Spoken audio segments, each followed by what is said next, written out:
So for the first time in more than 25 years, Formula V's return to Mount Panorama. Cade Southall will start on pole position. Beside him, Jason Cutts, Gary Ogden starts out of position number 3. Stephen Butcher was scheduled to start out of 4. That will not be the case in this race. Jordan Ormsby and Tammy Douglas, the little lady, starting on the 3rd row of the grid. Vaughan Colenso and Craig Hendrick out of the 4th row as we take you back now to row 5 and underway with this 5-lap event. Cade Southall, who's been outstanding here at Mount Panorama all week, starting on pole, got the best start. On the outside of him, Jason Cutts, and you'd really expect those two to feature prominently in the results of this event. In excess of 50 Formula V's starting this race, and they swarm through the first corner and all stay out of harm's way.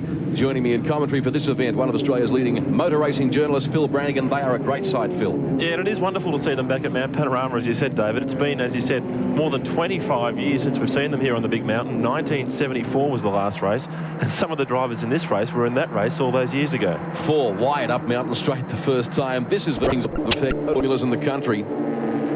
Lots of them across the country. And we should also point out, as I introduce our other special commentator, Neil Turner, that this is obviously a very important event so far as the National Super Series is concerned, Neil. It certainly is. The 1 and 2 numbers that came in yesterday are both even on points for the National Super Series, so whoever wins out of those two today will take away the championship. South Australian driver Jordan Ormsby, who started back on the 2nd row of the grid, you'll find is charging towards the lead. Great racing from the Formula V's. Obviously, the engine's based on the VW 1200 series. Highly competitive racing formula. I've never seen a bad Formula V race, Phil. I don't think there are any bad Formula V races, David. 1200cc's flat 4s. Oh, there's been a move for the lead over the top of Skyline, if you can believe that, as Gary Ogden, the car number 71, stuck his nose in there. But we keep on going back to the fact that for more than 30 years, Formula V has been a good class of cars. People say they're getting a little long in the tooth. Let's get something new. But no one's come up with anything better or more cost-effective yet. Jordan Ormsby in 61 is the leader. They run nose to tail out of Forest Elbow the first time, and Ormsby is going to find himself under siege here. There's no doubt about that. The nature of Formula V racing, close and exciting, slipstreaming.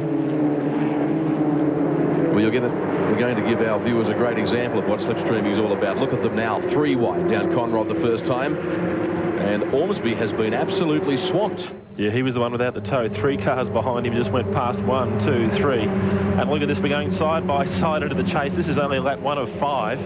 There's no prizes at the end of lap 1. They'll usually hand out the titles at the end of lap 5. So I think the first 4 laps of this race, Neil Turner, are going to be all about positioning for that all-important run down to the chase.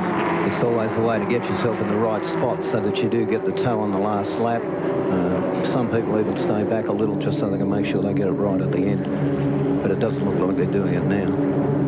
Now Murray's corner, and the run back onto Pit Straight. Leader getting a little sideways, bouncing off the ripple strip.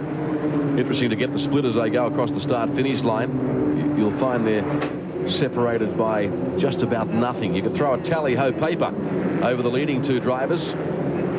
Closely packed. We should point out also that Jason Cutts up front is a very busy boy in terms of race car construction as well.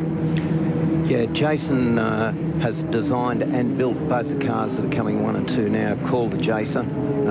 A lot of technology's gone into them. I guess a lot comes from Formula Ford. And it just makes the car slipstream better and gives them a better handling. Engine power still remains the same as the rest of the field, so every advantage is taken. Now Ormsby having another go in car 61, 3rd behind Cutts and Southall. And there are battles all over the circuit. Yeah, the front 3 starting to get away a little bit now from Ogden, but these very nice, very aerodynamic cars. We said we've seen some drivers in this race, Neil, that have already raced here before 25 years ago. We're seeing some second-generation drivers as well. We are indeed. We've got one of the young ladies that's driving in here is part of a father-daughter team. She's becoming quite a name to be recognised. Some of the other drivers' cars are putting engines in to Vickles that are out running around there now as well. So yeah, it can be a bit of a family affair. Jordan Ormsby there in third place from South Australia. His father, as there must be a yellow flag out, as we've got one of the drivers with a hand out the cockpit. There it is over Skyline. So not a good place to find a car in an unexpected position, but Jordan Ormsby there in third place, the white car, his second generation driver. His father Peter, well known in Adelaide as proprietor of Pete's Golf Factory and a long-time Formula V man himself. Jason Cutts in 32, concerned about the yellow flags, spending plenty of time with the right hand off the steering wheel. And here's a look at it. The car you need to watch is 99. Yeah, Mark Wenman getting it all wrong there, hitting the curb on the inside. No damage done to the car, so if he can find reverse, he'll return to the track about 40 places down. So the battle between Cutts and Southall again on in earnest. All of these cars shot with Bridgestone control tyres, 460 kilogram minimum racing weight, including the driver. Nimble little machines. And a nice move. I think we suggested at the start of this race, these were the drivers, Cutts and Southall, to really fight this out. That's the way it's turned out. Southall has the lead back again. And these are the two drivers that have dominated the 1999 Super Series for Formula V's. They've put on some great battles, especially at Queensland Raceway, where they were swapping paint, banging wheels for about 10 laps, and came out of it completely intact and went across the line side by side. As we said before, identical cars. Southall from Melbourne and Jason Cutts from New South Wales lives in Sydney, so not a lot of love lost in the state of origin ranks in Formula V racing. Lap record previously for Formula V's at Mount Panorama, 2 minutes 57. If you may have just joined our coverage, repeating, these great little cars haven't been at the mountain for more than a quarter of a century. Southall and Cutts, the major protagonists up front. And already the cars into the 258s in this race, and that's astonishing, David, because before, when they